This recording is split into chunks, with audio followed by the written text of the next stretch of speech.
नमस्कार, मी विवेक गवळी. एस न्यूजमध्ये आपलं स्वागत. सविस्तर बातम्यांपूर्वी एक नजर टाकूयात ठळक घडामोडींवर.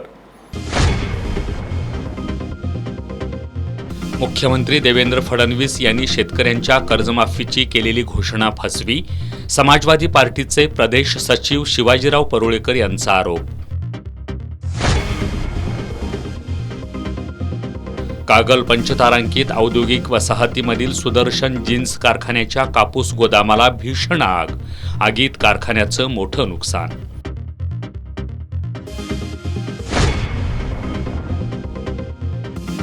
कोल्हापुरात रंगपंचमीचा उत्साह. विविध रंगांची उधळण करत अबालवृद्धांसह तरुणाईनं साजरी केली रंगपंचमी. हुल्लडबाजी करत वाहतूक नियमांचं उल्लंघन करणाऱ्या 370 वाहन चालकांवर वाहतूक पोलिसांची कारवाई.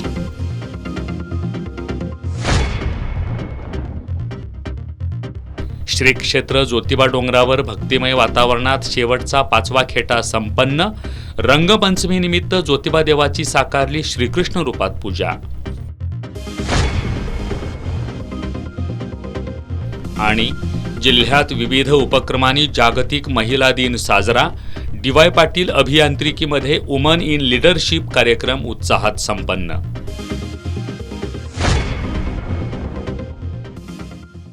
हे आहे GTPL SPN डिजिटल नेटवर्क आणि आपण पाहत आहात चॅनल एस.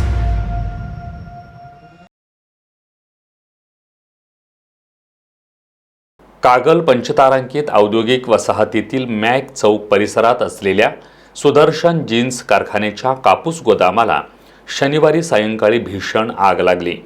या आगीत गोदामातील कापसाच्या गाठी मोठ्या प्रमाणात जळून खाक झाल्या. ही आग शॉर्ट सर्किटमुळे लागल्याचा प्राथमिक अंदाज आहे. कागल पंचतारांकित औद्योगिक वसाहतीमधील मॅक चौक परिसरात सुदर्शन जीन्स कारखाना आहे. शनिवारी सायंकाळी सुमारे 5 वाजण्याच्या सुमारास या कारखान्याच्या कापूस गोदामातून मोठ्या प्रमाणात धूर बाहेर येऊ लागल्याचं सुरक्षा रक्षक आणि कामगारांच्या निदर्शनास आलं. त्यांनी याबाबतची माहिती अग्निशमन दलाला दिली. घटनेची माहिती मिळताच कागल नगर परिषद, कागल पंचतारांकित औद्योगिक वसाहत, कोल्हापूर महानगरपालिका, जवाहर सहकारी साखर कारखान्याचे मिळून 5 अग्निशमन बंब घटनास्थळी दाखल झाले. गोदाम सर्व बाजूनी बंदिस्त असल्यामुळं आत मोठ्या प्रमाणात धूर साचला होता. त्यामुळं अग्निशमन दलाला अग्नीवर नियंत्रण मिळवताना मोठी अडचण येत होती. अखेर JCB मशीनच्या सहाय्यानं गोदामाच्या मागील बाजूचे पत्रे काढण्यात आले. त्यानंतर आत साठवलेल्या कापसाच्या गाठींवर पाण्याचा मारा करण्यात आला. पेट घेतलेल्या कापसाच्या गाठी JCBच्या मदतीनं बाहेर काढून आग आटोक्यात आणण्यात आली. या आगीत नेमकं किती नुकसान झालं हे मात्र समजू शकलेलं नाही. अवघ्या तरुणाईच्या उत्साही जल्लोषात कोल्हापुरात रंगपंचमी साजरी झाली. शहरी आणि ग्रामीण भागात रंगाची उधळण करत अबालवृद्धांसह तरुणाई रस्त्यावर उतरली होती. चौकाचौकातील सार्वजनिक मंडळांचे कार्यकर्ते, उपनगर आणि कॉलनीत राहणाऱ्या नागरिकांनी मराठी आणि हिंदी चित्रपटातील गीतांवर नृत्य करत रंगपंचमीचा आनंद लुटला. शहर, उपनगर आणि ग्रामीण भागातील चौकाचौकात रंगपंचमी साजरी केल्यानं रस्ते विविध रंगांनी न्हाऊन निघाले होते. होळीनंतर आलेल्या रंगपंचमीसाठी आज सकाळपासूनच सर्वत्र उत्साह दिसून आला. बाजारात उपलब्ध असलेल्या नवनवीन प्रकारच्या पिचकाऱ्या घेऊन लहान मुलंही या सणात आनंदाने सहभागी झाली होती. तरुणाईनं सुद्धा विविध रंगांची उधळण करत हा सण साजरा केला. कोल्हापुरातील गणेश लॉनमध्ये कोल्हापूर बिगेस्ट होली फेस्टमध्ये DJ, वाही आणि अरबाज यांनी गाण्याच्या नवनव्या धूनवर नवतरुणाईला नाचायला लावलं. या कार्यक्रमासाठी एस न्यूज मीडिया पार्टनर होता.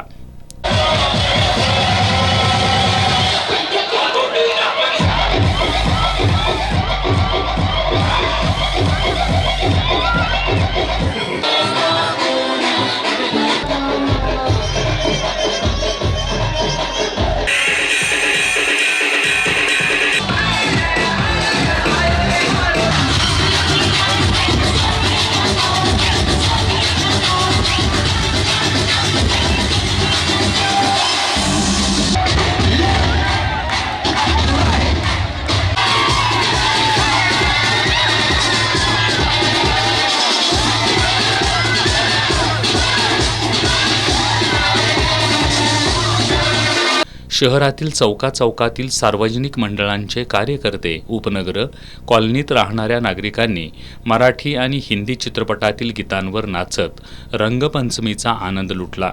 शहर, उपनगर आणि ग्रामीण भागातील चौकाचौकातही रंगपंचमी साजरी केल्यानं रस्ते विविध रंगांनी न्हाऊन निघाले होते. आज जागतिक महिला दिन असल्यानं अनेक महिलांनी एकमेकींना रंग लावत महिला दिनाच्या शुभेच्छा दिल्या. मित्रमैत्रिणी एकमेकांना चिंब भिजवत रंगपंचमीचा मनमुराद आनंद लुटला. अनेकांनी साऊंड सिस्टीमवर ठेका धरत एकमेकांवर रंगाची उधळण केली. अनेकांनी रासायनिक रंगांऐवजी नैसर्गिक रंगांना पसंती दिली. रंगपंचमीवेळी हुल्लडबाजी करणाऱ्या 370हून अधिक वाहन चालकांवर पोलिसांनी दंडात्मक कारवाई केली आहे. राजारामपुरी, जुना राजवाडा, लक्ष्मीपुरी, शाहूपुरी या पोलिसांनी चौकाचौकात नाकेबंदी करून सुमारे 3 लाखांचा दंड वसूल केलाय. आज कोल्हापूर शहरात रंगाची उधळण करत मोठ्या उत्साहात रंगपंचमी साजरी करण्यात आली.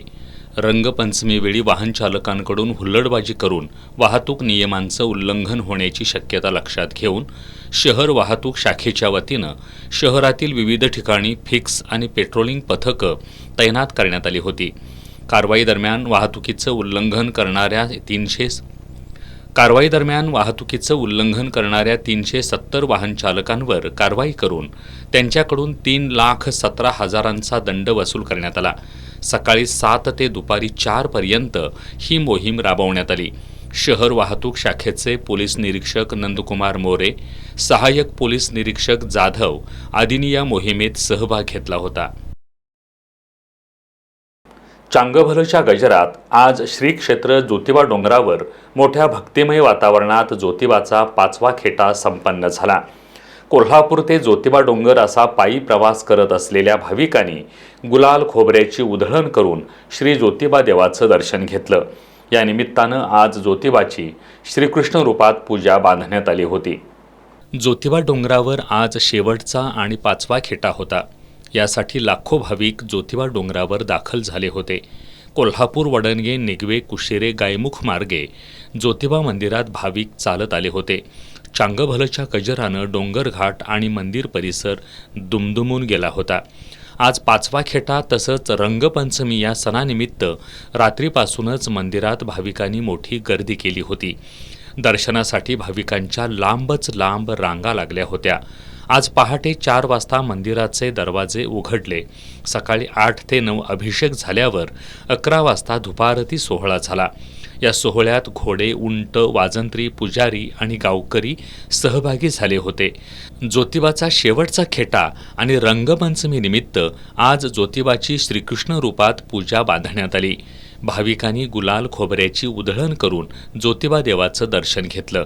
कोल्हापूर वॉकर्स असोसिएशनच्या वतीनं अंबाबाई मंदिर ते ज्योतिबा मंदिर पर्यंत आरोग्य दिंडीचं आयोजन करण्यात आलं होतं. या आरोग्य दिंडीमध्ये कोल्हापूरचे जिल्हाधिकारी अमोल येडगे, पश्चिम महाराष्ट्र देवस्थान कमिटीचे सचिव शिवराज नाईकवडे, चेतन चव्हाण, दत्तात्रय वाडेकर, कोल्हापूर वॉकर्स असोसिएशनचे अध्यक्ष धोंडीराम चोपडे, कार्याध्यक्ष नाना गवळी, परशुराम नांदवडेकर आदी भाविक सहभागी झाले होते. अनुसूचित जातीच्या राजकीय आरक्षणामध्ये झालेली घुसखोरी थांबवण्यासाठी येत्या सोमवारी बिंदू चौक ते जिल्हाधिकारी कार्यालय असा आरक्षण बचाव जन आंदोलन मोर्चा काढला जाणार आहे. शनिवारी दैवज्ञ बोर्डिंगमध्ये झालेल्या बैठकीत हा निर्णय घेण्यात आला. ओबीसींची जातवार जनगणना व्हावी आणि जनगणना कॉलममध्ये ओबीसींचा स्वतंत्र उल्लेख असावा या मागणीसाठी 13 मार्च रोजी जिल्हाधिकारी कार्यालयासमोर निदर्शनं करण्याचा निर्णयही यावेळी घेण्यात आला. ओबीसी आरक्षणामध्ये होत असलेली सबल घटकांची घुसखोरी यामुळं मूळ ओबीसी समाजावर अन्याय होत असल्याचा आरोप ओबीसी समाजाकडून होतोय. या पार्श्वभूमीवर पुढील आंदोलनाची दिशा ठरवण्यासाठी शनिवारी दैवज्ञ बोर्डिंगमध्ये कोल्हापूर जिल्ह्यातील ओबीसी समाजातील विविध घटकांची बैठक आयोजित करण्यात आली होती. या बैठकीत उद्या सोमवारी बिंदू चौक ते जिल्हाधिकारी कार्यालय असा आरक्षण बचाव जन आंदोलन मोर्चा काढण्याचा निर्णय यामध्ये घेण्यात आला आहे. या मोर्चात हजारोंच्या संख्येनं ओबीसी बांधव सहभागी होणार असल्याचं ओबीसी जनमोर्चाचे राज्य सचिव दिगंबर लोहार यांनी सांगितलं. त्याचप्रमाणे ओबीसींची जातवार जनगणना व्हावी आणि जनगणना कॉलममध्ये ओबीसीचा स्वतंत्र उल्लेख असावा या मागणीसाठी 13 मार्च रोजी जिल्हाधिकारी कार्यालयासमोर निदर्शनं करण्याचा देखील निर्णय घेण्यात आला. वंचित बहुजन आघाडीचे नेते पुंडलिक कांबळे, इचलकरंजीमधील उत्तम कुंभार यांनीही मनोगत व्यक्त केलं.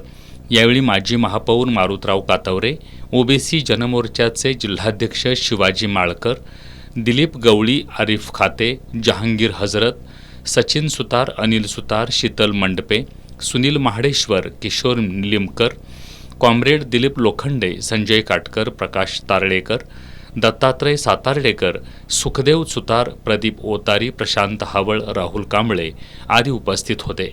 कसबा बावड्यातील D Y. Patil college of engineering and technology इथं महिला विकास कक्षातर्फे जागतिक महिला दिनानिमित्त woman in leadership driving innovation and meaningful impact या विषयावर विशेष चर्चासत्र आयोजित करण्यात आलं. यामध्ये विविध क्षेत्रातील यशस्वी महिलांनी विद्यार्थ्यांशी संवाद साधत नेतृत्व, नवोन्मेष आणि समाजातील महिलांची भूमिका या विषयावर मार्गदर्शन केलं. Doctor D Y. Patil college of engineering and technology इथं महिला विकास कक्षातर्फे woman in leadership driving innovation and meaningful impact या विषयावर विशेष चर्चासत्र आयोजित करण्यात आलं.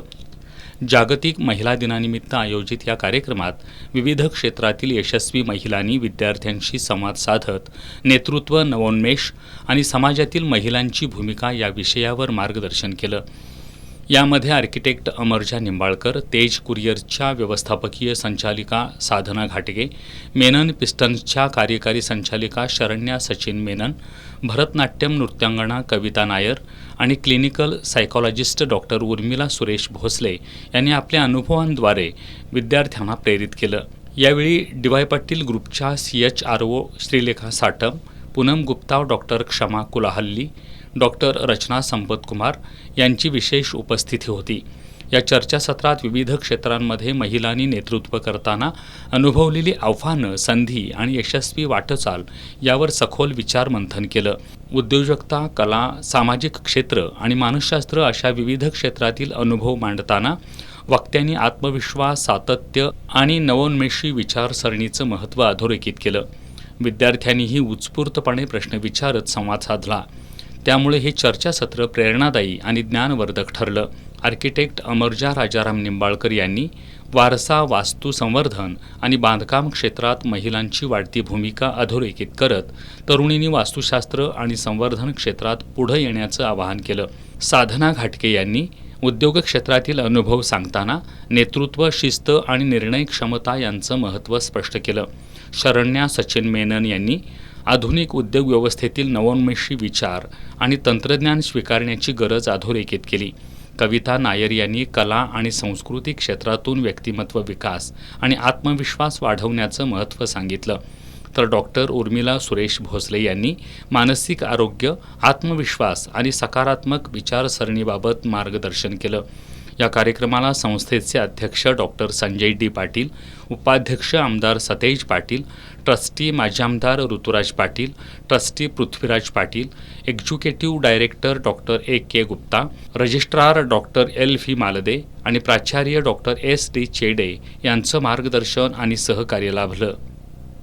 कागल सीमा तपासणी नाक्यावर सुरू असलेल्या अपघातांच्या मालिकांमुळे हा गंभीर प्रश्न पुन्हा एकदा ऐरणीवर आलाय. शनिवारी रात्री झालेल्या अपघातानंतर शिवसेना उबाठा पक्षाच्या कार्यकर्त्यांनी घटनास्थळी धाव घेत RTO प्रशासनाला धारेवर धरलं. यावेळी दोन्ही बाजूमध्ये शाब्दिक चकमक झाली. कागल सीमा तपासणी नाक्याच्या पूर्व बाजूस कागल निपाणी मार्गावर गेल्या आठवडाभरात 3 अपघात होऊन त्यामध्ये दोघांचा मृत्यू झालाय, तर दोघे गंभीर जखमी झालेत. शनिवारी रात्री 8:30च्या सुमारास कोंगनोळी इथल्या एका इसमाचा अपघात झाला. या अपघातात तो गंभीर जखमी झाल्यानं त्याला तात्काळ कोल्हापुरात उपचारासाठी हलवण्यात आलं. या अपघाताची माहिती कागल शहरात समजताच शिवसेना उबाटा पक्षाचे कागल शहराध्यक्ष अजित मोडेकर, माहळू करिकट्टे, तालुका प्रमुख जयसिंग टिकले, वाहतूक संघटनेचे मल्हार पाटील, वैभव मोडेकर यांच्यासह कार्यकर्त्यांनी सीमा तपासणी नाक्यावर धाव घेऊन RTO प्रशासनाला जाब विचारला. काही संतप्त कार्यकर्त्यांनी रस्त्यावरील अडथळे लाथा मारून बाजूला फेकून देत नाक्याकडे जाणारी वाहतूक थेट सुरू केली. त्यामुळं काही काळ तणावाचं वातावरण निर्माण झालं. दरम्यान कागल पोलिसांनी मध्यस्थी करत परिस्थिती नियंत्रणात आणली. त्यानंतर अडथळे पुन्हा झिगझॅग पद्धतीनं लावण्यात आले. दुचाकी आणि चारचाकी वाहनांना मार्ग देत अवजड वाहनं नाक्याकडे वळवण्यात आली. यानंतर कार्यकर्त्यांनी कागल पोलीस ठाण्यात जाऊन RTO प्रशासनाच्या विरुद्ध गुन्हा दाखल करण्याची मागणी पोलीस निरीक्षक गंगाधर गावटे यांच्याकडे केली. अखेर सीमा तपासणी नाक्यावरील वाहतुकीच्या प्रश्नावर कायमस्वरूपी तोडगा काढण्यासाठी सोमवारी RTO प्रशासन आणि आंदोलक यांची बैठक घेण्याचा निर्णय घेण्यात आला आहे. आजची स्त्री ही विज्ञानवादी आणि तंत्रज्ञानवादी आहे. पुरुषांच्या खांद्याला खांदा लावून ती प्रत्येक क्षेत्रात कार्यरत आहे. केवळ वर्षातून एक दिवस महिला दिन साजरा करून चालणार नाही, तर तिला सन्मानाची वागणूक मिळाली पाहिजे, असं प्रतिपादन राष्ट्रपती आदर्श शिक्षिका पुरस्कार प्राप्त निढोरीच्या अध्यापिका मीरा पाटील यांनी केलं. कागल तालुक्यातील बोरवडे विद्यालयात जागतिक महिला दिनानिमित्त आयोजित केलेल्या कार्यक्रमात त्या बोलत होत्या. कागल तालुक्यातील बोरवडे इथल्या विद्यालयात जागतिक महिला दिन साजरा करण्यात आला. यावेळी आयोजित कार्यक्रमात मार्गदर्शन करताना राष्ट्रपती आदर्श शिक्षिका पुरस्कार प्राप्त निढोरीच्या अध्यापिका मीरा पाटील यांनी आज प्रत्येक क्षेत्रात स्त्री आपलं कर्तृत्व सिद्ध करत असल्याचं सांगितलं. आपल्या संस्कृतीमध्ये स्त्रीला अत्यंत महत्त्वाचं स्थान आहे. स्त्रीला स्वातंत्र्य आणि सन्मानाची वागणूक मिळाल्यास तोच खरा महिला दिन साजरा झाला असं म्हणावं लागेल, असंही पाटील यांनी सांगितलं. यावेळी गीता बलुगडे, सविता पाटील, रेश्मा देवर्डेकर, राधिका शिंदे, रेखा मांगोरे, साक्षी पाटील, आनंदी पाटील, माधुरी साठे यांच्यासह शिक्षक, शिक्षकेतर कर्मचारी, विद्यार्थी, विद्यार्थिनी उपस्थित होत्या. दुचाकी चोरणाऱ्या दोघांना कोल्हापुरातील शाहूपुरी पोलिसांनी ताब्यात घेतलंय. त्यांच्याकडून तब्बल 2,65,000 रुपये किमतीच्या 5 दुचाकी जप्त करण्यात आलेत. 1 मार्च रोजी स्टेशन रोड परिसरातील बहिरशेठ ऑटो लाईन इथं विक्रीसाठी लावलेली दुचाकी अज्ञात चोरट्यानं लंपास केली होती. या प्रकरणी शाहूपुरी पोलीस ठाण्यात गुन्हा दाखल करण्यात आला होता. गुन्ह्याचा तपास सुरू असताना पोलिसांना गोपनीय माहिती आणि CCTV फुटेजच्या आधारे विजय आनंदा जाधव आणि रेश्मा सुभाष सातपुते या दोघांनी दुचाकीची चोरी केल्याची माहिती मिळाली. त्यानुसार तावडे हॉटेल परिसरात सापळा रचून दोघांनाही ताब्यात घेण्यात आलं. त्यांच्याकडून 5 दुचाकींसह एकूण 2,65,000 रुपयांचा मुद्देमाल जप्त करण्यात आला. अधिक तपास शाहूपुरी पोलीस करतायत. कर्नाटक राज्यातील सौंदलगा इथल्या रेणुका देवीची यात्रा लाखो भाविकांच्या उपस्थितीत उत्साहात संपन्न झाली. कर्नाटकसह महाराष्ट्रातील विशेषतः कोल्हापूर जिल्ह्यातील भाविकांनी मोठ्या संख्येनं यात्रेत सहभाग घेतला. राधानगरी तालुक्यातील कौलव इथल्या घोड्यांच्या सबिन्याला आजही या यात्रेत मानाचं स्थान आहे. सुमारे 200 वर्षांची परंपरा असलेल्या सौंदलगा इथल्या रेणुका देवीच्या यात्रेसाठी कर्नाटकसह महाराष्ट्रातूनही भाविक मोठ्या संख्येनं दाखल झाले होते. कोल्हापूर जिल्ह्यातील कौलव, राशिवडे, चुये, कावणे आदी गावातील भाविक बैलगाड्या आणि विविध वाहनांमधून यात्रेसाठी आदल्या दिवशीच इथं पोहोचले होते. अनेक भाविकांनी मंदिर परिसरात तंबू उभारून मुक्काम केला. आज रंगपंचमीच्या दिवशी मुख्य यात्रा भरते. सकाळपासूनच मंदिर परिसरात दर्शनासाठी भाविकांची मोठी गर्दी उसळली होती. भाविक आपल्या कुटुंबियांसमवेत देवीचं दर्शन घेण्यासाठी रांगेत उभे होते. यात्रेतील मुख्य आकर्षण असलेला देवीचा अश्व कोतवाल मिरवणुकीसह पार पाडणारा सबिना सोहळा पारंपरिक उत्साहात साजरा करण्यात आला. भंडाऱ्याची उधळण आणि उदगाई उदच्या गजरात हा सोहळा पार पडला. कृषी संस्कृतीशी निगडीत असलेल्या या यात्रेत पारंपरिक वस्तूंची मोठ्या प्रमाणात खरेदी विक्री केली जाते. विविध प्रकारच्या ग्रामीण वस्तू, पूजा साहित्य आणि पारंपरिक साहित्यांचं आकर्षण होतं. लाखो भाविकांच्या उपस्थितीत आणि पारंपरिक उत्साहात संपन्न झालेल्या या यात्रेमुळं सीमा भागातील धार्मिक आणि सांस्कृतिक एकतेचं दर्शन घडलं. कुंभी कासारी साखर कारखान्याच्या 34व्या मानधनधारक कुस्ती स्पर्धेत पुरुष विभागातील खुल्या गटात तेजस मोरेनं तर महिला विभागात संस्कृती पाटील हिनं आपापल्या प्रतिस्पर्ध्यांना नमवून मानधनधारक होण्याचा मान मिळवला. स्पर्धेचं बक्षीस वितरण मान्यवरांच्या हस्ते करण्यात आलं. कुंभी कासारी साखर कारखान्याची 34वी मानधनधारक कुस्ती स्पर्धा कुंभी कारखाना कार्यस्थळावर घेण्यात आली. पुरुषांच्या खुल्या गटात झालेल्या अटीतटीच्या कुस्तीत तुलनेनं तुल्यबळ असलेल्या तेजस मोरे याला राजवर्धन पाटील यांनी चांगली लढत दिली.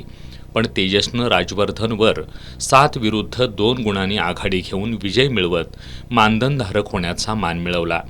महिला विभागात संस्कृती पाटील हिनं श्रावणी लोखंडे हिला चितपट करत खुल्या गटात मानधनधारक होण्याचा मान मिळवला. 84 किलो वजन गटात ओमकार पाटील आणि अनुप पाटील यांच्यात रोमहर्षक लढत झाली.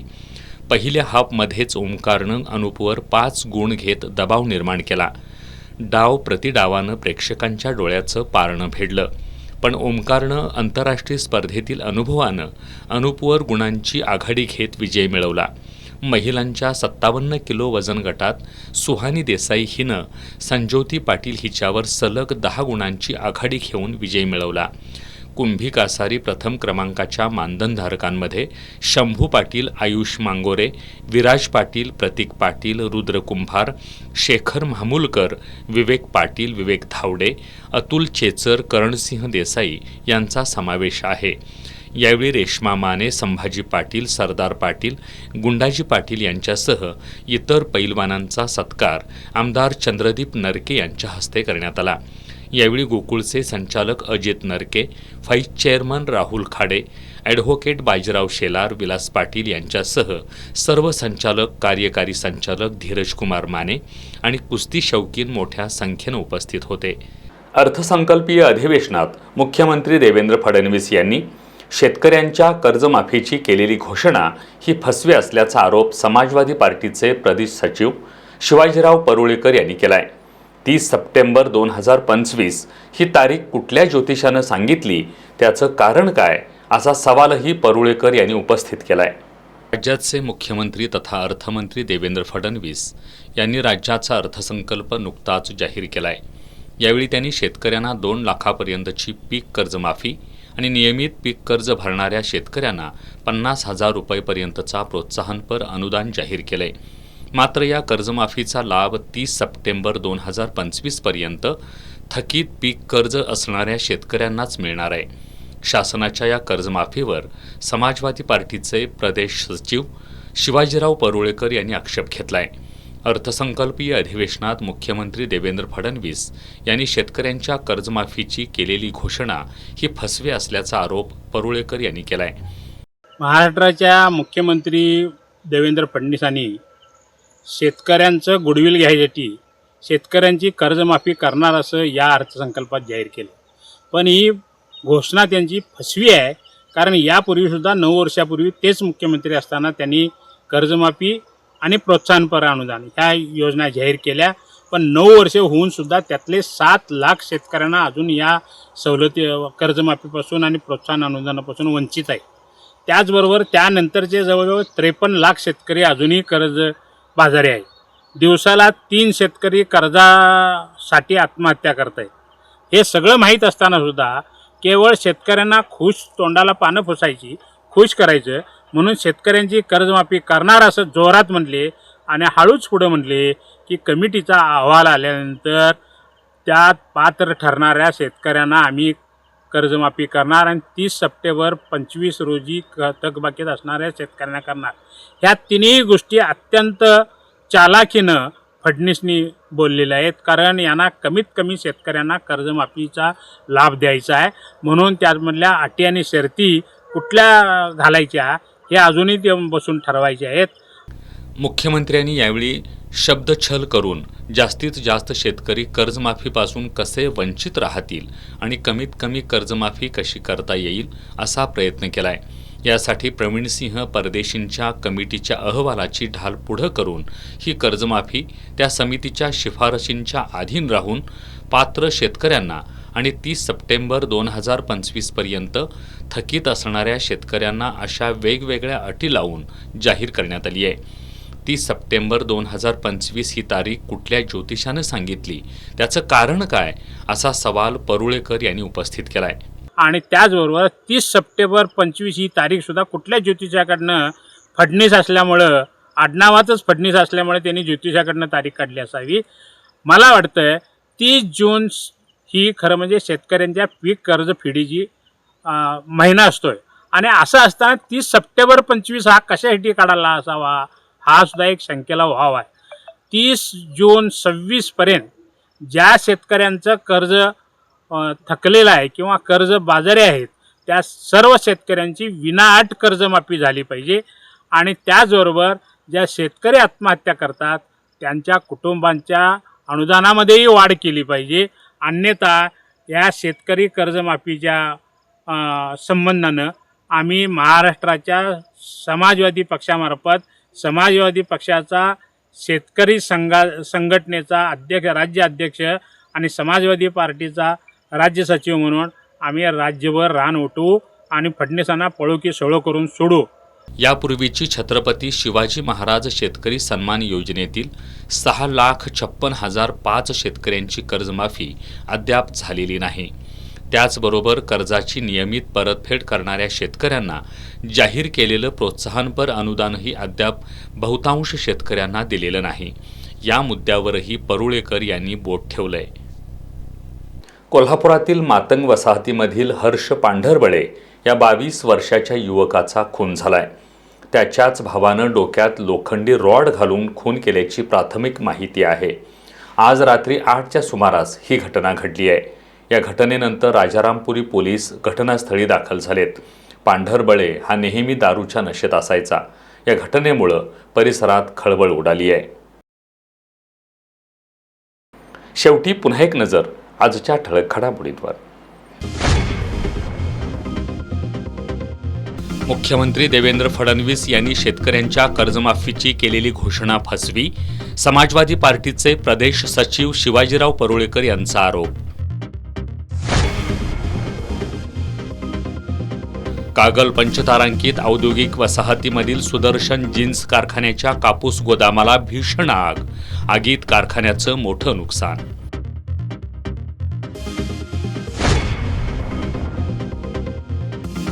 कोल्हापुरात रंगपंचमीचा उत्साह. विविध रंगांची उधळण करत अबालवृद्धांसह तरुणाईनं साजरी केली रंगपंचमी.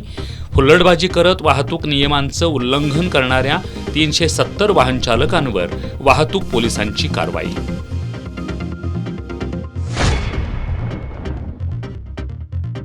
श्री क्षेत्र ज्योतिबा डोंगरावर भक्तिमय वातावरणात शेवटचा 5वा खेटा संपन्न.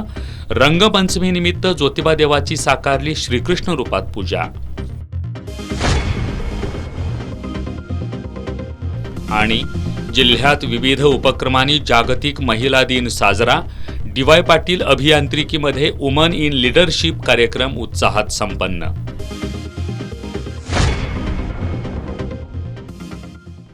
बातम्यांच्या ताज्या अपडेट्ससाठी एस न्यूज कोल्हापूर इंस्टाग्रामवर फॉलो करा आणि एस न्यूज कोल्हापूर हे यूट्यूब चॅनल सबस्क्राईब करा. याबरोबरच हे बातमीपत्र संपलं. नमस्कार.